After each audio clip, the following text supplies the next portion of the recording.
Prosopis juliflora, commonly known as madhenge, is a drought-resistant thorny bush that is predominantly found in the arid parts of Kenya. For a long time, the plant has been criticized for its alleged harmful effects on livestock and humans. Mara ya mwanzo ambapo kwamba sisi hatujui huu mti, tulisema kwamba hii mti imemaliza mifugo. Naye ilikuwa madhara yake nini? Mnyama anaikula direct ile mbegu yake. Sasa hiyo sukari ndio inasababisha kumalizika kwa meno ya mifugo. Alafu ya pili, hiyo chakula akikula direct inaenda kufunga digestion yake. Owing to its invasive nature, concerns have been raised over the plant's rapid encroachment on farming and grazing fields. Prosopis is very invasive, and now, after having established itself in the other barren lands, it is slowly now going into the other areas, in the other lands like pastures. Hii madhenge ina overspread sana kusema kweli. Too much. Msimu hii kama madhenge mvua imenyesha inamea zaidi ya milioni. Hiyo msimu mwingine ya mvua inamea inafunga sehemu za mifugo. Mifugo inaenda kulishwa. Prosopis is very invasive, and now, after having established itself in the other barren lands, it is slowly now going into the other areas, in the other lands like pastures.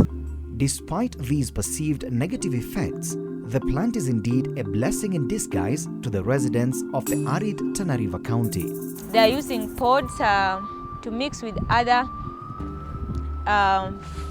livestock feeds like maize and sunflower to bake cakes that can be stored and given to livestock during dry spells.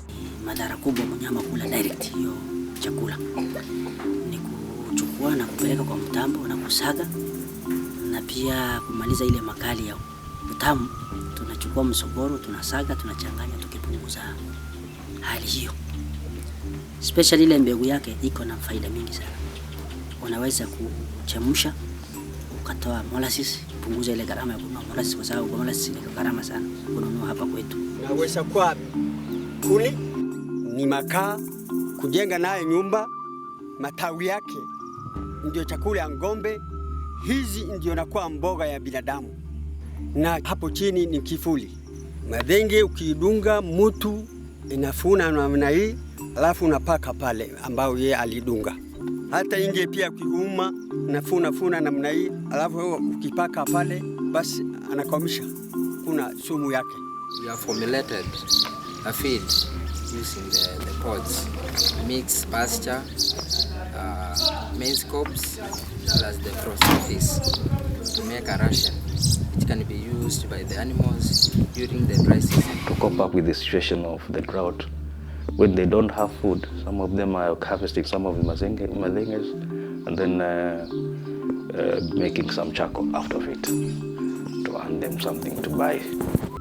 Due to its ability to resist drought, the plant has increased vegetation cover, hence serving as an effective windbreaker to control soil erosion and air pollution. It used to be a desert, but now when you look around, you find that there's a lot of green, there's no soil erosion. In addition, madhenge is an evergreen bush that controls climate change by soaking up carbon dioxide from the atmosphere. One of the major ways of fighting climate change is actually to increase the forest cover. The madhenge tree is an evergreen tree, so to that effect, it absorbs the carbon dioxide from the atmosphere.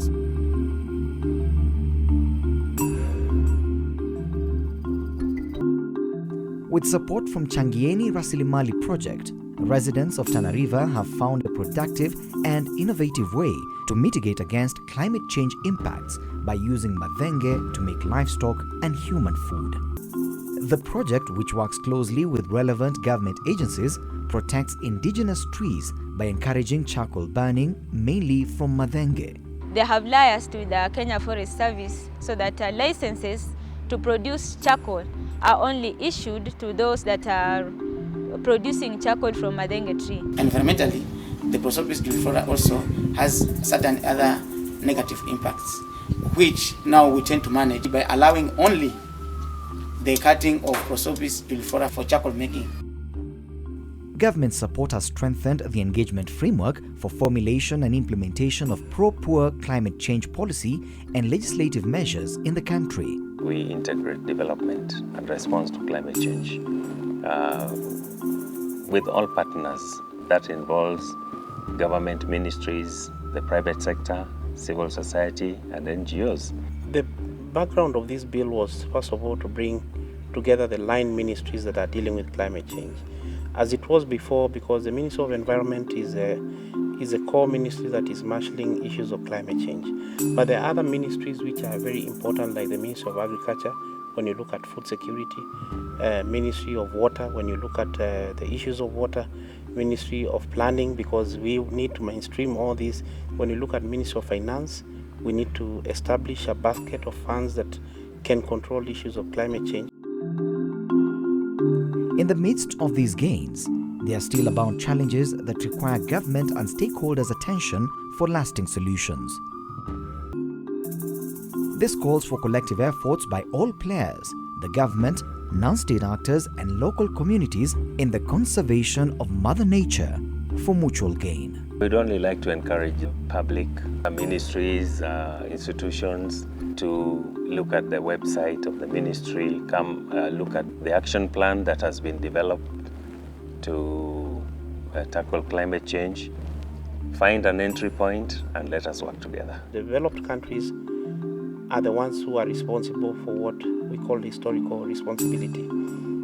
They are responsible for 70%, yet their population is only 17% of the world. So we need them to come out and support adaptation projects in the country.